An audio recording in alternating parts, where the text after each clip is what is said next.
복원 불국사. 한낮의 기온에는 아랑곳 없이 초가을의 입김이 서서히 번지고 있는 요즘. 이른 아침 우물가에 가면 성급한 낙엽들이 흥건히 누워있다. 가지 끝에 서성거리는 안개의 무게를 이기지 못해져 버린 것인가. 밤숲을 스쳐가는 소나기 소리를 잠결에 자주 듣는다. 여름날에 못다한 열정을 쏟는 모양이다. 비에 씻긴 하늘이 저렇듯 높아졌다. 이제는 두껍고 칙칙하기만 하던 여름철 구름이 아니다. 묵은 병이 불쑥 도지려고 한다. 훌훌 털어버리고 나서고 싶은 충동이 어디에도 매인 데 없이 자유로워지고 싶은 그 날개가 펼쳐지려 한다. 이렇게 해서 엊그제 다녀온 곳이 불국사. 새로 복원되었다는 불국사다. 가을이면 불쑥불쑥 찾아 나서는 경주, 신라 천년의 꿈이 서린 서라벌. 초행길에도 낯이 설지 않은 그러한 고장이 경주다. 어디를 가나 정겨운 모습들. 이제는 주춧돌마저 묻혀가는 황룡사. 그 터만 보아도, 그리고 안산인 남산과 좌우로 연해 있는 그 능선만 보아도 마음이 느긋해지고, 은은한 향수 같은 걸 호흡할 수 있는 고장이 또한 경주다. 어디나 옛 도읍지에 가면 느끼게 되듯이 경주도 어딘지 텅 빈 것 같은, 뭔가 덜 채워져 아쉬운, 그래서 배 떠난 나루 같은 그런 분위기가 마음을 끈다. 그 중에도 불국사는 허전하고 안타까운 신라 천년의 잔영을 한아름 지닌 가람이다. 난간이 떨어져 나간 청운교, 백운교의 그 유연한 곡선, 단청빛은 바랬어도 장중한 자하문, 날듯이 깃을 올린 범영루, 그리고 앞들에서 자하문 좌우로 올려다 보이는 석가탑과 다보탑의 공간. 이런 것들이 우리들에게 천년의 세월을 성큼 뛰어넘게 해주었다. 그러나 이제 그런 기억들은 온전히 과거 완료형. 복원된 불국사는 그 같은 회고조의 감상을 용납하지 않는다. 가득 들어찼기 때문에 기댈 만한 여백이 없어진 것이다. 무엇보다도 사방에 둘러쳐진 회랑이 과거에 대한 기억을 가로막는다. 그리고 현란한 단청빛이 1973년에 직립해 있는 오늘의 우리를 의식케 한다. 불국사는 지난 4년간에 걸쳐 많은 인력과 재력으로 말짱하게 복원해 놓았다. 돌 한 덩이, 석가래 하나까지도 허투루 하지 않고 모두가 과학적인 고증에 의해 거의 원형대로 복원한 다고 한다. 원형대로 복원했다고 하나 지난 천여 년의 허구한 세월이 도리어 무색할 지경이다. 관계 당국과 전문가들의 끈질긴 열과 성의의 경의를 표하지 않을 수 없다. 그러면서도 우리가 서운해하는 것은, 그렇다 못내 안타깝고 서운해하는 것은 이제껏 길들여진 그 불국사가 사라져버린 일이다. 천년 묵은 가람의 그 분위기가 어디론지 자취를 감추고 말았다. 복원된 불국사에서는 그윽한 풍경 소리 대신 씩씩하고 우렁찬 새마을 행진곡이 울려 퍼지는 것 같았다. 나의 취미는 사람들의 얼굴만큼이나 다양하다. 그것은 어디까지나 주관적인 선택에서 이루어진 것이므로 누구도 무어라 탓할 수 없다. 남들이 보기에는 저런 짓을 못하러 할까 싶지만 당사자에게는 그 무엇과도 바꿀 수 없는 절대성을 지니게 된다. 그 절대성이 때로는 맹목적일 수도 있다. 그래서 지나치게 낭비적이요 퇴폐적인 일까지도 취미라는 이름 아래 버젓이 행해지는 수가 있다. 굵직굵직한 자리가 바뀔 때마다 소개되는 면면들의 취미를 보면 하나같이 골프라고 한다. 언제부터 이 양반들이 이렇게들 골프를 좋아하게 됐을까 싶을 정도다. 우리 같은 현대 속의 미개인은 그 골프라는 걸 아직 구경조차 못 해보았지만 그게 즐기는 좋은 모양이다. 아이젠하워 같은 양반도 만약 이 게임이 없었다면 나는 도대체 무얼 하면서 시간을 보냈을지 모르겠다고 할 정도였으니까. 시원스레 다듬어진 드넓은 초원에서 신선한 공기를 마시며 친밀한 사람들과 즐기는 동작은 상상만으로도 상쾌할 것 같다. 이런 일로에서 쌓인 스트레스를 풀 수 있고 다음 일을 보다 탄력 있게 수행할 수도 있으리라. 구경꾼들은 한낱 싱거운 장난처럼 볼지 모르지만 거기에 열중한 플레이어들에겐 그야말로 골프일 것이다. 이와 같이 즐기만한 골프가 아직도 우리에게 저항감을 주고 있는 까닭은 어디에 있을까? 더 말할 것도 없이 그것은 우리 모두가 함께 즐길 수 없는 특수 계층만의 취미요, 오락이기 때문이다. 거기에 사용되는 연장들은 모두가 값비싼 외제다. 그러나 외화를 주고 들여온 것들이다. 그리고 골프 클럽에 가입하는 데는 보통 월급쟁이로서는 명함도 못 내밀 고액이 든다. 또한 골프는 초원에서만 끝나는 게 아닌 모양이다. 한때 한간에 떠돌던 정치와 사업은 집무실에서가 아니라 대개 골프를 통해서 읽는다는 풍문도 전혀 근거 없는 말은 아닐 듯 싶다. 모든 일이 그렇듯이 취미다운 취미라면 우선 자기 분수에 알맞는 일이어야 한다. 자기 처지로서는 도저히 같이 어울릴 수 없는데 체면 때문에 마지못해 섞인다거나 모처럼의 주말을 가족들과 함께 지내고 싶은데 상사의 시야를 의식하고 끌려나가는 일이 있다면 드넓은 초원과 맑은 공기도 그들에게는 오히려 공해임이 분명하다. 골프는 인간의 죄를 벌하기 위해 스코틀랜드의 칼비니스트들이 창조해낸 전염병이라고 한 말을 상기해 봄직하다. 오늘 우리 현실은 개인의 기본권이라 할지라도 나라의 발전을 위해서라면 가차없이 유보되고 있는 실정이다. 특수 계층만이 즐기는 취미는 사회적 계층 의식을 심화시켜 마침내 국력의 약화를 초래한다는 데 문제가 있다. 이런 현상은 이른바 유신 이념에 부합될 수 없을 것이다. 바람직한 취미라면 나만이 즐기기보다 고결한 인품을 키우고 생의 의미를 깊게 하여 함께 살아가는 이웃들에게도 긍정적인 영향을 끼칠 수 있는 것이어야 한다. 오늘 나의 취미는 끝없는 인내다. 비독서지절. 추석을 지나면서부터 요즘의 날씨는 낮과 밤을 가릴 것 없이 전형적인 가을이다. 이토록 맑고 쾌적한 하늘 아래서 사람인 나는 무엇을 할 수 있을까? 나무 아래서 그저 서성거리기만 해도 누렇게 익어가는 들녘만 내다보아도 내 핏줄에는 막디 맑은 수액이 돈다. 장미 가지에 손등을 찔려 꼬박 한 달을 고생했다. 내 뜻대로 움직여주던 손에 탈이 나니 그렇게 불편할 수가 없었다. 독일의 그릴케를 생각하고 때로는 겁도 났었지만 모든 병이 그렇듯이 때가 되면 낫는다. 밀린 옷가지를 이제는 내 손으로 빨 수 있게 됐으니 무엇보다 홀가분하다. 오늘처럼 맑게 갠 날은 우물가에 가서 빨래라도 할 일이다.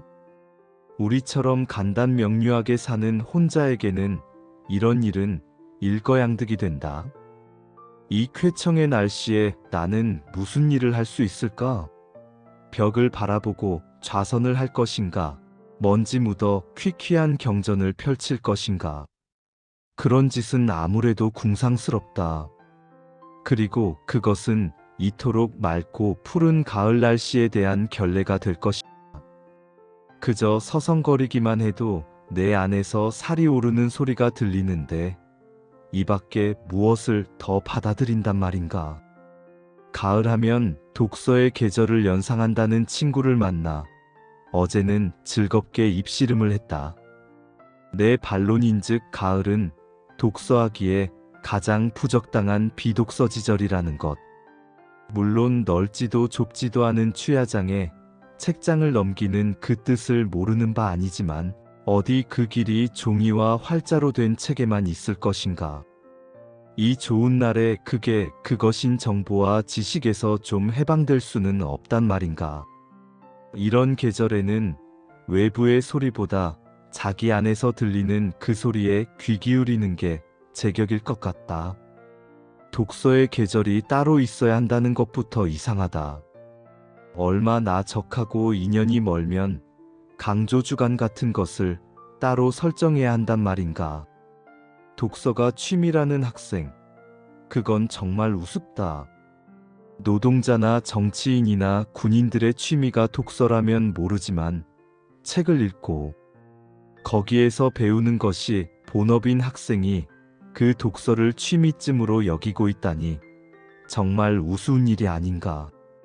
하기에 단행본을 내봐도 기껏이야 1천에서 2천 부밖에 나가지 않는데 어느 외국 백과사전은 3만 부도 넘게 팔렸다는 게 우리네 독서 풍토이긴 하지만 그렇더라도 나는 이 가을에 몇 권의 책을 읽을 것이다. 술술 읽히는 책 말고 읽다가 자꾸만 덮어지는 그런 책을 골라 읽을 것이다. 좋은 책이란 물론 거침없이 읽히는 책이다. 그러나 진짜 양서는 읽다가 자꾸 덮이는 책이어야 한다. 한두 구절이 우리에게 많은 생각을 주기 때문이다. 그 구절들을 통해서 나 자신을 읽을 수 있기 때문이다. 이렇듯 양서란 거울 같은 것이어야 한다.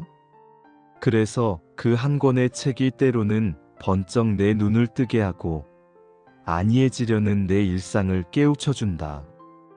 그와 같은 책은 지식이나 문자로 쓰여진 게 아니라 우주의 입김 같은 것에 의해 쓰여졌을 것 같다. 그런 책을 읽을 때 우리는 좋은 친구를 만나 즐거울 때처럼 시간 밖에서 온전히 쉴 수 있다. 가을은 참 이상한 계절이다. 조금 차분해진 마음으로 오던 길을 되돌아볼 때 푸른 하늘 아래서 시름시름 앓고 있는 나무들을 바라볼 때 산다는 게 뭘까 하고 문득 혼자서 중얼거릴 때 나는 새삼스레 착해지려고 한다. 나뭇잎처럼 우리들의 마음도 넓은 우주에 물들어간다. 가을은 그런 계절인 모양이다. 그래서 집으로 돌아오는 버스 안의 대중가요에도 속이 빤히 들여다 보이는 그런 가사 하나에도 곧잘 귀를 모은다.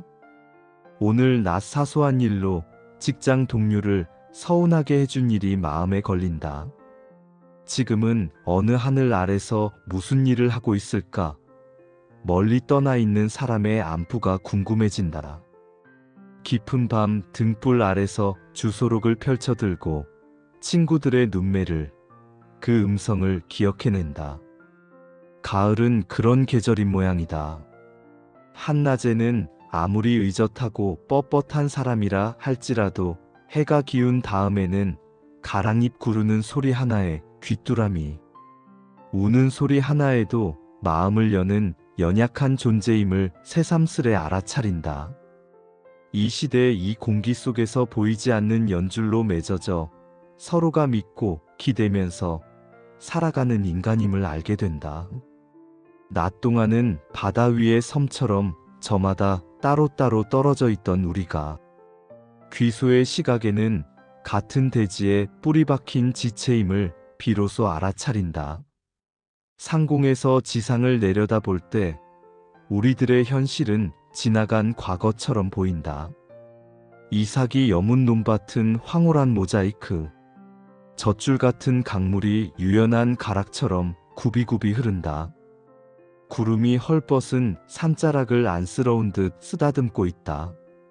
시골마다 도시마다 크고 작은 길로 이어져 있다. 아득한 태고적 우리 조상들이 첫걸음을 내디딘 바로 그 길을 후손들이 휘적휘적 걸어간다. 그 길을 거쳐 낯선 고장의 소식을 알아오고 그 길목에서 이웃 마을 처녀와 총각은 눈이 맞는다. 꽃을 하나름 안고 정다운 벗을 찾아가는 것도 그 길이다. 길은 이렇듯 사람과 사람을 맺어준 탯줄이다. 그 길이 물고 뜯는 싸움의 길이라고는 생각할 수 없다. 사람끼리 흘기고 미워하는 증오의 길이라고도 생각할 수 없다. 뜻이 나와 같지 않다고 해서 짐승처럼 주리를 트는 그런 길이라고는 차마 상상할 수 없다. 우리는 미워하고 싸우기 위해 마주친 원수가 아니라 서로 의지해 사랑하려고 아득한 옛적부터 찾아서 만난 이웃들이다. 사람이 산다는 게 뭘까? 잡힐 듯 하면서도 막막한 물음이다. 우리가 알 수 있는 일은 태어난 것은 언젠가 한 번은 죽지 않을 수 없다는 사실이다. 생자필멸, 회자정리 그런 것인 줄 뻔히 알면서도 노상 아쉽고 서운하게 들리는 말이다. 내 차례는 언제 어디서일까 하고 생각하면 순간순간을 아무렇게나 허투루 살고 싶지 않다. 만나는 사람마다 따뜻한 눈길을 보내주고 싶다. 한 사람 한 사람 그 얼굴을 익혀두고 싶다. 이 다음 세상 어느 길목에서가 우연히 서로 마주칠 때 오 아무개 아닌가 하고 정답게 손을 마주 잡을 수 있도록 지금 이 자리에서 익혀두고 싶다. 이 가을에 나는 모든 이웃들을 사랑해주고 싶다. 단 한 사람이라도 서운하게 해서는 안 될 것 같다. 가을은 정말 이상한 계절이다. 무소유. 나는 가난한 탁발승이요. 내가 가진 거라고는 물레와 교도소에서 쓰던 밥그릇과 염소젓 한 깡통, 허름한 담요 6장, 수건, 그리고 대단치도 않은 평판, 이것뿐이요. 마하트마 간디가 1931년 9월 런던에서 열린 제2차 원탁회의에 참석하기 위해 가던 도중 마르세유 세관원에게 소지품을 펼쳐 보이면서 한 말이다. 크리팔라니가 엮은 간디어록을 읽다가 이 구절을 보고 나는 몹시 부끄러웠다. 내가 가진 것이 너무 많다고 생각되었기 때문이다. 적어도 지금의 내 분수로는 그렇다. 사실 이 세상에 처음 태어날 때 나는 아무것도 갖고 오지 않았다. 살 만큼 살다가 이 지상의 적에서 사라져갈 때에도 빈손으로 갈 것이다. 그런데 살다 보니 이것저것 내 몫이 생기게 되었다. 물론 일상에 소용되는 물건들이라고 할 수도 있다. 그러나 없어서는 안 될 정도로 꼭 요긴한 것들만일까? 살펴볼수록 없어도 좋을 만한 것들이 적지 않다. 우리들이 필요에 의해서 물건을 갖게 되지만 때로는 그 물건 때문에 적잖이 마음이 쓰이게 된다. 그러니까 무엇인가를 갖는다는 것은 다른 한편 무엇인가에 얽매인다는 뜻이다. 필요에 따라 가졌던 것이 도리어 우리를 부자유하게 얽어맨다고 할 때 주객이 전도되어 우리는 가짐을 당하게 된다. 그러므로 많이 갖고 있다는 것은 흔히 자랑거리로 되어 있지만 그만큼 많이 얽혀 있다는 측면도 동시에 지니고 있다. 나는 지난해 여름까지 난초 2분을 정성스레 정말 정성을 다해 길렀었다. 3년 전 거처를 지금의 다래현으로 옮겨왔을 때 어떤 스님이 우리 방으로 보내준 것이다. 혼자 사는 거처라 살아있는 생물이라고는 나하고 그 애들 뿐이었다. 그 애들을 위해 관계 서적을 구해다 읽었고 그 애들의 건강을 위해 하이포넥스인가 하는 비료를 구해오기도 했었다. 여름철이면 서늘한 그늘을 찾아 자리를 옮겨주어야 했고 겨울에는 그 애들을 위해 실내 온도를 내리고 했다. 이런 정성은 일찍이 부모에게 바쳤더라면 아마 효자 소리를 듣고도 남았을 것이다. 이렇듯 애지중지 가꾼 보람으로 이른 봄이면 은은한 향기와 함께 연두빛 꽃을 피워 나를 설레게 했고 초승달처럼 항시 청청했었다. 우리 달해연을 찾아온 사람마다 싱싱한 난초를 보고 한결같이 좋아라 했다. 지난해 여름 장마가 갠 어느 날 봉선사로 운어노사를 뵈러 간 일이 있었다. 한낮이 되자 장마에 갇혔던 햇볕이 눈부시게 쏟아져 내리고 앞 개울물 소리에 어울려 숲속에서는 매미들이 있는 대로 목청을 돋구었다. 아차! 이때서야 문득 생각이 난 것이다. 난초를 뜰에 내놓은 채 온 것이다. 모처럼 보인 찬란한 햇볕이 돌연 원망스러워졌다. 뜨거운 햇볕에 늘어져 있을 난초잎이 눈에 아른거려 더 지체할 수가 없었다. 허둥지둥 그 길로 돌아왔다. 아니나 다를까 잎은 축 늘어져 있었다. 안타까워하며 샘물을 길어다 축여주고 했더니 겨우 고개를 들었다. 하지만 어딘지 생생한 기운이 빠져나간 것 같았다. 나는 이때 온몸으로 그리고 마음속으로 절절히 느끼게 되었다. 집착이 괴로움인 것을. 그렇다. 나는 난초에게 너무 집념한 것이다. 이 집착에서 벗어나야겠다고 결심했다. 난을 가꾸면서는 산철에도 나그네 길을 떠나지 못한 채 꼼짝을 못했다. 밖에 볼 일이 있어 잠시 방을 비울 때면 환기가 되도록 들창문을 조금 열어놓아야 했고 분을 내놓은 채 나갔다가 뒤미처 생각하고는 되돌아와 들여놓고 나간 적도 한두 번이 아니었다. 그것은 정말 지독한 집착이었다.